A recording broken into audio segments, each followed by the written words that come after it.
ఈ రొమాంటిక్ ఇది ఎలా మెయింటైన్ చేస్తారు? ప్రతి హీరోయిన్ మీ దగ్గర అంతగా ఓపెన్ అయిపోయి సొంత భావనే మీలో ఎలా చూసుకుంటారు? నేను ఇంతకుముందు కూడా ఎప్పుడో ఒకసారి చెప్పాను, హీరోలు వీళ్ళందరికీ ఏంటంటే ఒక మంది మార్బలం, ఒక ఒక బేసిక్ పవర్ వాళ్ళ వెనకాల ఉంటుంది.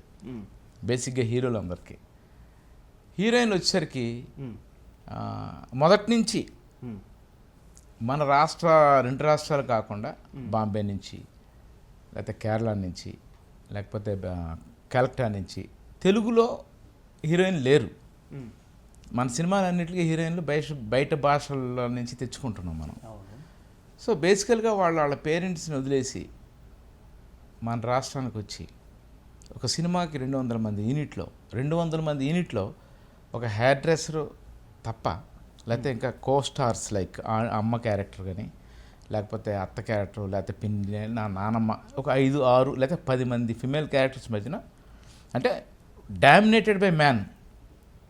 190 మంది మగాళ్ళు ఉంటే ఒక 10 మంది ఆడాళ్ళు, 10 మందిలోనూ ఈ హీరోయిన్ కూడా ఒక అమ్మాయి. సో ఈ 10 మంది క్యారెక్టర్ల కంటే హీరోయిన్ ఎక్కువ ట్రావెలింగ్ ఉంటుంది. సో నేను ఇది బిగినింగ్లో నాకు దాసరి నారాయణరావు గారు, రాఘవేంద్రరావు గారు, రామానాయుడు గారు వాళ్ళు మాట్లాడుకునేటప్పుడు, వాళ్ళతో నేను పనిచేసినప్పుడు ఈ మేనేజర్లు వచ్చి, సార్ ఎలా అంటారు, రే పాపం రా, చిన్న పిల్లలు రా, తల్లిదండ్రులు వదిలేసి వచ్చి ఇంత దూరం వచ్చి పనిచేస్తున్నారు, మీరు అన్ని కంప్లైంట్లు చేయకండి, వాళ్ళకి ఏం కావాలో చేయండి. ఆడపిల్లలకు 1,00,000 ప్రాబ్లమ్స్ ఉంటాయి, మళ్ళీ ప్యాంటు షర్ట్ వేసుకొచ్చేయరు, ఒక 5 నిమిషాలు లేట్ అవుద్ది అంటూ వినేవాడిని నేను.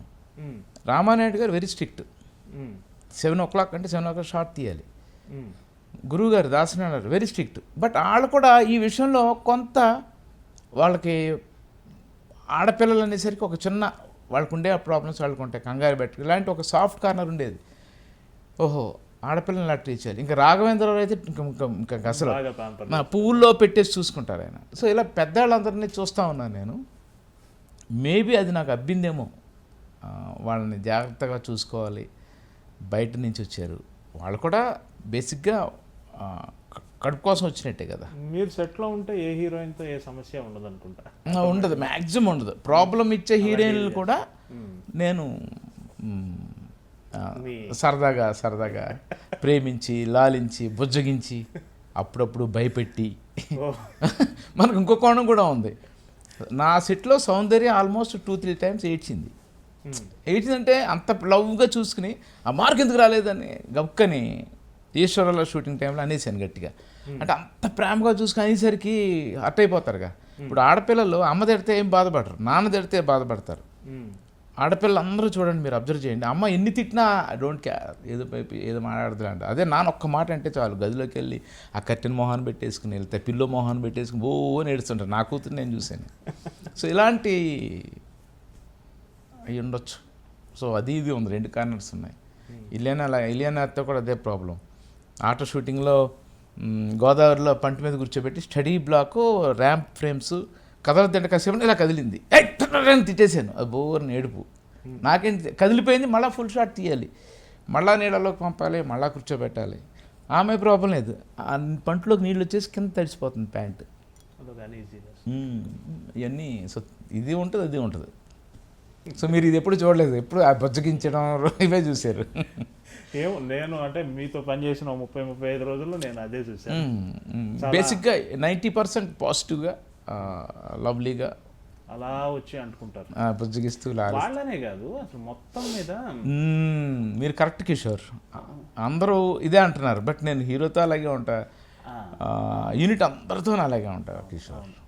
అది ఎలా అంటే అదే నిజంగా నాకు చాలా నచ్చి అడుగు. అదే కిషోర్, అది అలా అలవాటు చేసుకున్నాను. ఎందుకంటే పనిలో దిగిన తర్వాత నేను చాలా రాక్షసంగా ఉంటా, చాలా రూడ్గా, చాలా ఇదిగా ఉంటా. అట్లీస్ట్ ఆ పనికి ముందు వీళ్ళందరినీ దగ్గర తీసేసుకుంటే ఆ పని చేసేటప్పుడు కొంచెం ఇలా అన్నా అలా అన్నా అల్టిమేట్గా వెరీ అదే కోపం ఇంకో రకంగా ఉంటుంది. సో మ్యాక్సిమం ఏంటంటే ఆ పని స్టార్ట్ అయ్యే వరకు అందరినీ కలిపేసుకుంటే ముందు మనకున్న ఒక అద్భుతమైన ఇది ఏంటంటే, సినిమా వరకు వస్తే ఏంటంటే మన 24 క్రాఫ్ట్లో కనుక మనసు పెట్టి పనిచేస్తే అద్భుతమైన అవుట్పుట్ వస్తుంది. ఓకే, ఇందులో ఏ ఒక్కడు నెగిటివ్గా ఆలోచించి నెగిటివ్గా వెళ్తున్నా సరే ఆ డిపార్ట్మెంట్ తాలూకా తప్పు జీవితకాలం మనం చేసిన ఒక పాట అయినా ఒక ఫైట్ అయినా ఒక సీన్ అయినా స్క్రీన్లో చూసేటప్పుడు ఆ తప్పు కంటికి కనిపిస్తూనే ఉంటుంది. సో ఇలాగా అన్ని క్రాఫ్ట్లని కలిపి తీసుకెళ్తే ఒక వచ్చే అవుట్పుట్కి నేను ఎక్కువ ప్రాధాన్యం ఇస్తాను. మేబీ అదొక స్వార్థం వల్ల అందరిని లవ్ చేస్తున్నాను అండ్ బేసికల్గా ఐఎమ్ లవబుల్ పర్సన్. మేబీ మా అమ్మ నుంచి వచ్చి ఉండొచ్చు.